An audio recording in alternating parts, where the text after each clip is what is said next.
Monsieur le Président.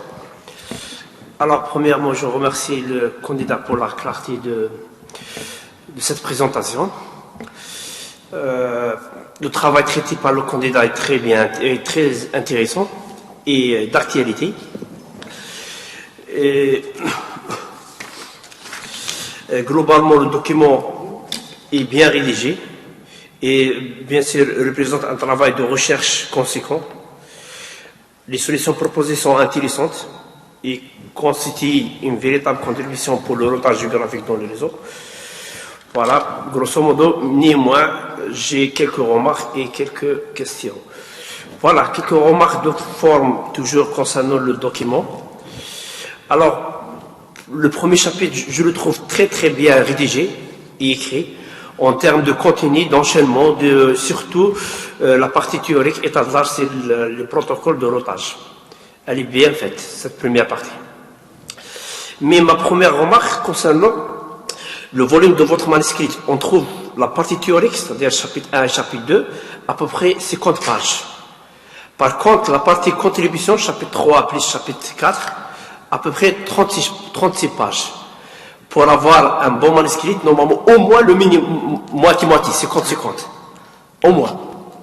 Sinon, le meilleur manuscrit, c'est, je pense, 2 tiers, 1 tiers. 2 tiers contribution, 1 tiers. Ça, c'est ma première remarque concernant le... Alors, sinon, il faut essayer de réduire la partie théorique, surtout le chapitre 2. À peu près 30 pages, il faut essayer de... Le deuxième chapitre. Le deuxième. Ouais. Okay. Ça, c'est la première remarque. Alors, je passe directement à la page 28.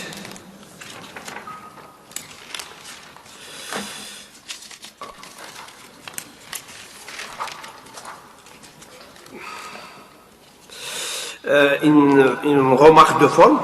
Des fois, on trouve des titres en bas et après des sous-titres, mais malheureusement, on trouve un seul sous-titre. 3, 4, 3, et après 3, 4, 3, 1, et surtout. Alors, je pense essayer d'éviter. Généralement, on utilise ce sous-titre lorsqu'on a besoin de plusieurs, ou bien il y a plusieurs sous-titres. Alors, c'est la même chose pour la page 31. Sinon, tu peux mettre directement le titre tag comme... La même chose pour le 31. 2, 4, 7, un seul sous-titre. Au moins 2. Parce que lorsqu'on utilise cette notation, au moins, il nous faut 2. Dans la page 32,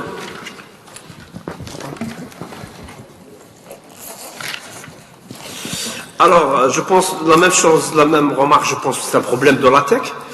Je pense que le paragraphe, c'est avant le tableau. C'est quelle page 32. Je pense que le paragraphe avec la suite, cependant, après, le paragraphe c'est avant le tableau. C'est la continuité de oui. C'est avant le tableau. Et en plus de ça, le tableau 2.1 n'est pas mentionné dans le texte. J'ai trouvé directement le tableau, voilà, sans aucune trace dans le texte. Il faut essayer de le mettre même dans le texte, voilà, voir le tableau, ou bien comme illustré dans le tableau 2.1 plutôt. Alors, il faut l'ajouter dans le texte. Okay. Alors, une autre remarque est la page 46 jusqu'à la page 49. De 46 jusqu'à 49.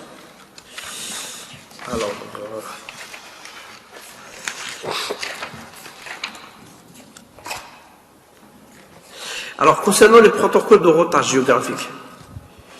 Alors, les travaux cités dans cette partie ne sont pas nouveaux, ne sont pas récents.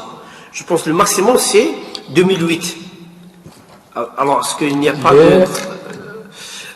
Les travaux cités entre la page 46 jusqu'à la page 49. En fait, ce sont les seuls travaux existants. Après 2008, il n'y a pas. Pour la vérification de la localisation, ce sont les seuls. C'est-à-dire qu'il y a un point d'arrêt dans les années 2008. 2007, c'est le protocole.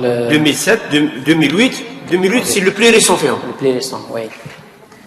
C'est pour la localisation. La vérification de la localisation. Est-ce que vous avez suivi le problème? Pourquoi depuis 2008 jusqu'à l'arrivée de M.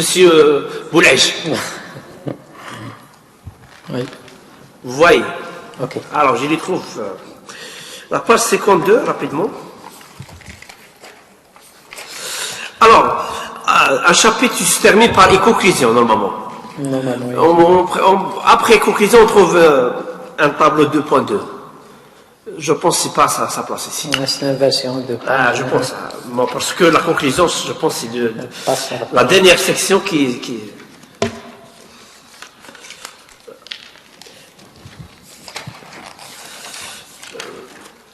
En tous les cas, les deux chapitres sont bien faits.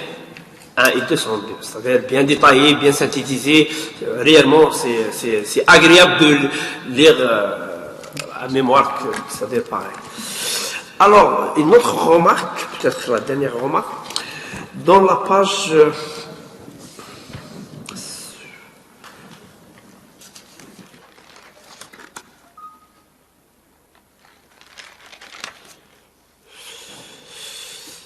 Alors, dans la page 55, c'est vrai que je ne suis pas vraiment spécialiste dans ce domaine du réseau, ou bien la sécurité du réseau.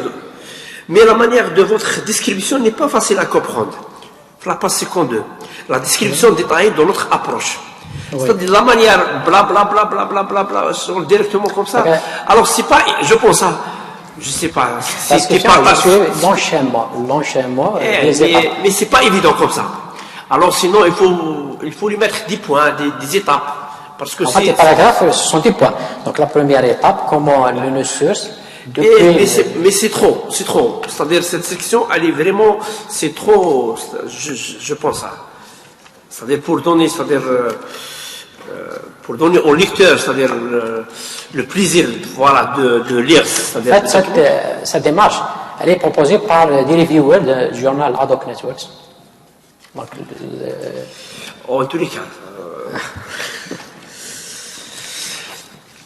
Alors, voilà, d'une manière générale. Maintenant, je passe directement quelques questions. Voilà. Non, grosso modo, le manuscrit. Alors, une petite remarque. La page 66. Oui, la page 66. Évaluation des performances. Oui. Alors, on trouve entre crochets référence. RF, c'est quoi ça? C'est une référence qui a oublié de mettre à jour.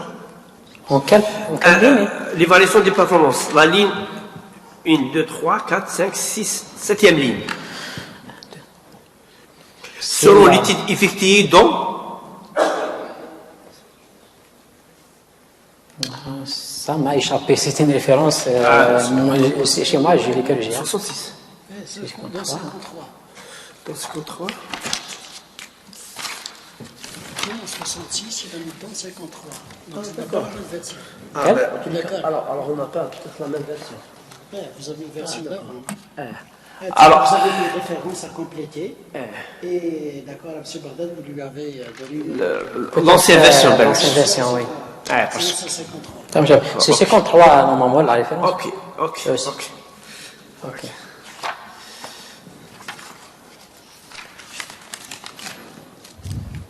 Alors maintenant je passe à c'est-à-dire pour éclaircir déjà premièrement pourquoi le notage géographique? Est-ce qu'il y a besoin? Est-ce qu'il y a un domaine, c'est-à-dire une application spécifique que vous travaillez en dessous?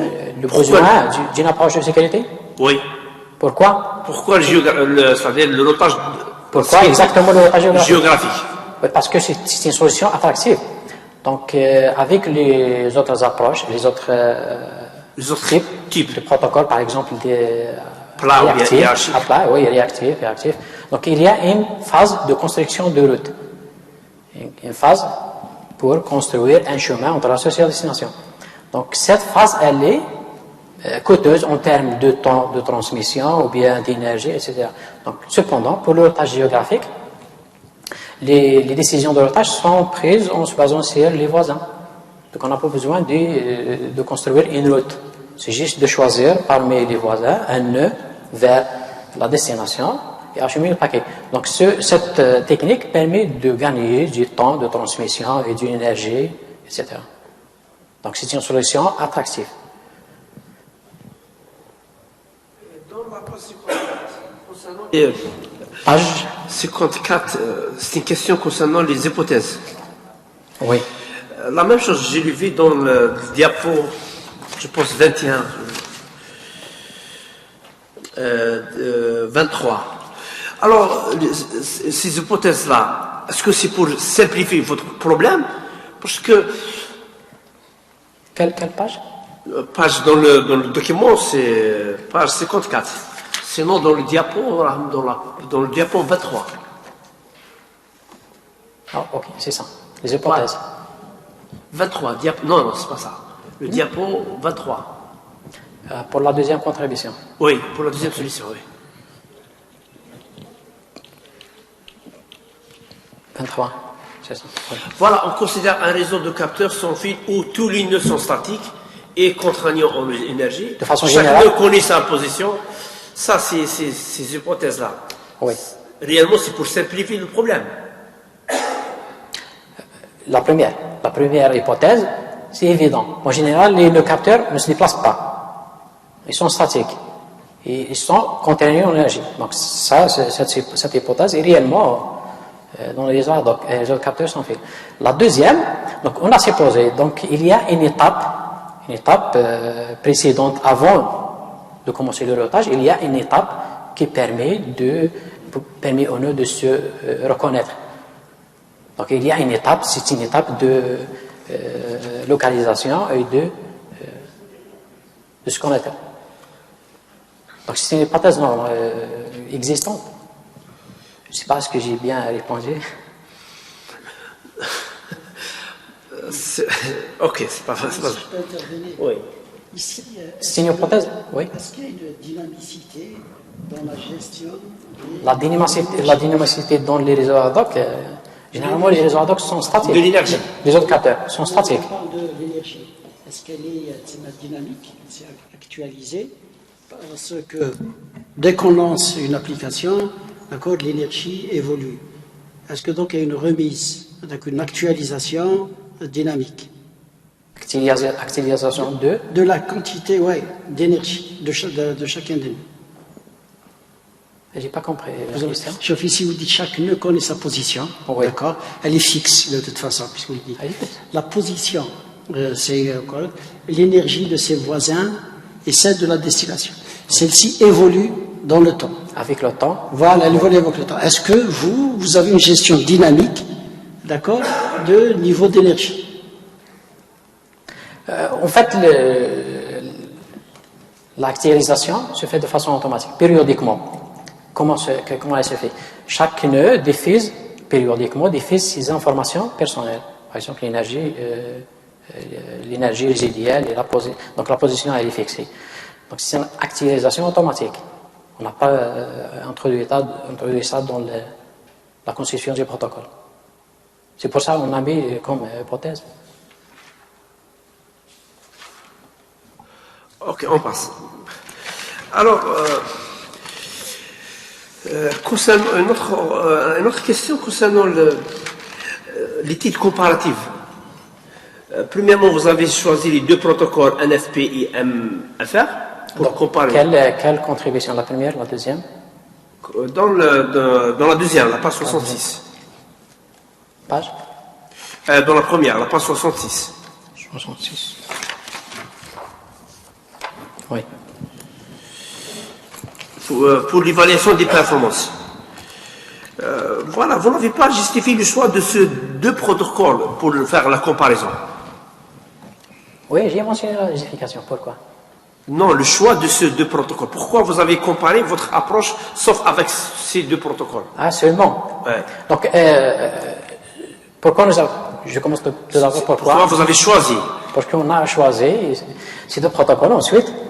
Donc, le premier protocole NFP, la sélection, la stratégie de sélection du prochain nœud. Et choisir son prochain nœud, comme son voisin, plus proche voisin comme prochain nœud. Donc, le résultat de cette stratégie, le nombre de nœuds intermédiaires de la source jusqu'à la destination, soit le maximum. Donc, ici, on a voulu étudier le trafic additionnel généré par notre approche. Donc, chaque nœud intermédiaire doit renvoyer un acquittement. Donc on a étudié au maximum. Le MFS, c'est le contraire. Il choisit le plus proche de la destination. Donc il génère le minimum. Tous les autres protocoles, toutes les autres stratégies, soit entre les deux, le minimum et le maximum.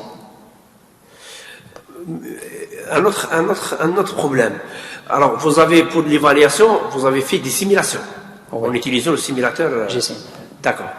Alors, pourquoi vous avez fixé le nombre de nœuds, c'est-à-dire, ou bien vous avez utilisé le nombre de 15 à 55?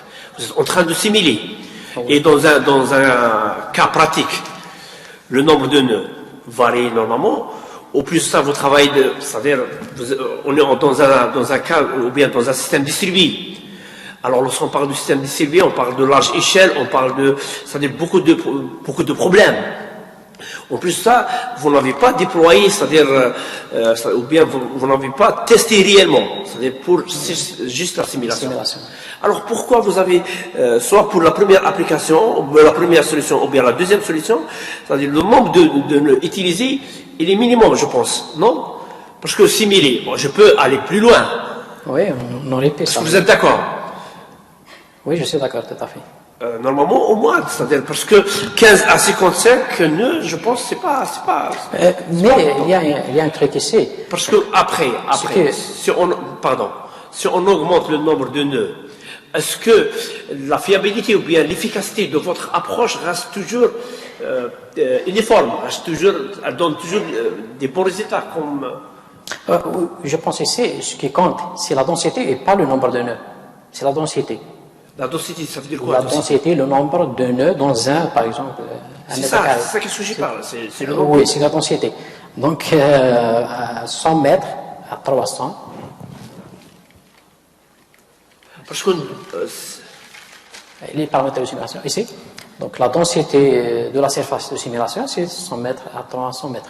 Donc, je pense que de 15 à 5 donne un... Mais vous êtes en train de simuler. Pourquoi vous n'avez pas augmenté le maximum? C'est-à-dire, surtout... Oui, le maximum, jusqu'à quand? Comment? Jusqu'à quand? Je ne sais pas. Au moins, parce que de 1000 mètres à oui, on aurait et le nombre de nœuds. Augmenter le nombre de nœuds et réduire la surface de simulation. D'accord. Ouais.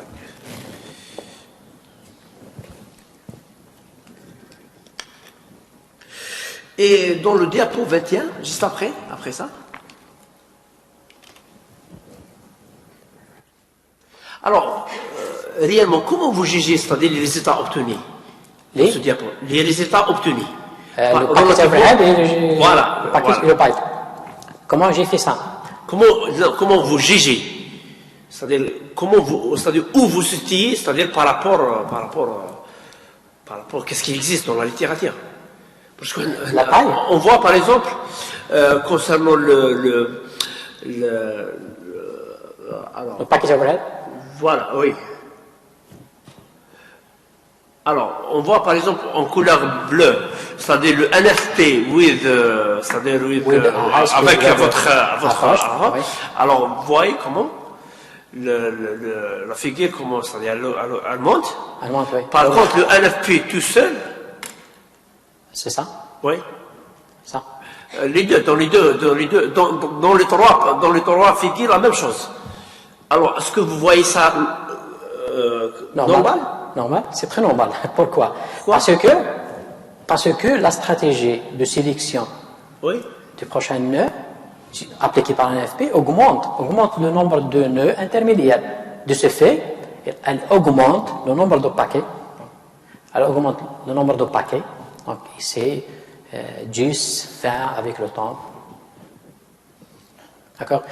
Donc, plus il y a de nœuds intermédiaires, qu'est-ce que ça veut dire? Je suis le nœud source. Et celui-là, c'est la destination. Oui. Chaque nœud intermédiaire envoie un paquet, un acquittement. Donc, s'il y a, par exemple, 10 nœuds intermédiaires, 10 paquets d'acquittement sont envoyés pour un seul paquet de données. Donc, le résultat, plus il y a de nœuds intermédiaires, plus il y a de paquets générés dans l'horizon. C'est pour ça le résultat final de notre travail, on a mis le résultat que notre approche de sécurité donne de meilleurs résultats avec des protocoles qui minimisent le nombre de nœuds intermédiaires. Donc les états sont tout à fait normaux. D'accord. Alors pour une dernière en même temps que remarque et question, votre dernière concernant les perspectives. Les perspectives. Alors j'ai pas compris votre première perspective. Dans le diapo 35. Ah ok. Ouais, dans le diapo 35. Voilà. Définir une perspective, définir un nouveau type de paquet. Introduire, c'est introduire. Comment Donc, introduire un nouveau type. Donc, les ça, comment vous voyez ça comme perspective? Définir ou bien introduire, ça veut dire quoi? Introduire parce qu'il nécessite une autre étude. On ne peut pas introduire un nouveau erreur. Donc, les différents types définis par notre approche sont acquittement. C'est-à-dire introduire ça comme contrainte, comme un autre paramètre. Oui, comme un autre paramètre, mais il faut qu'il y ait une autre étude, parce que si on ajoute directement ça, il peut être exploité par un attaquant. Donc il ne faut pas permettre à un attaquant d'exploiter ce type de paquet pour attaquer le protocole, pour lancer des attaques. D'accord. Alors, enfin, je te remercie. Merci. Et toutes mes félicitations et bonne continuation. Merci, Monsieur le Président.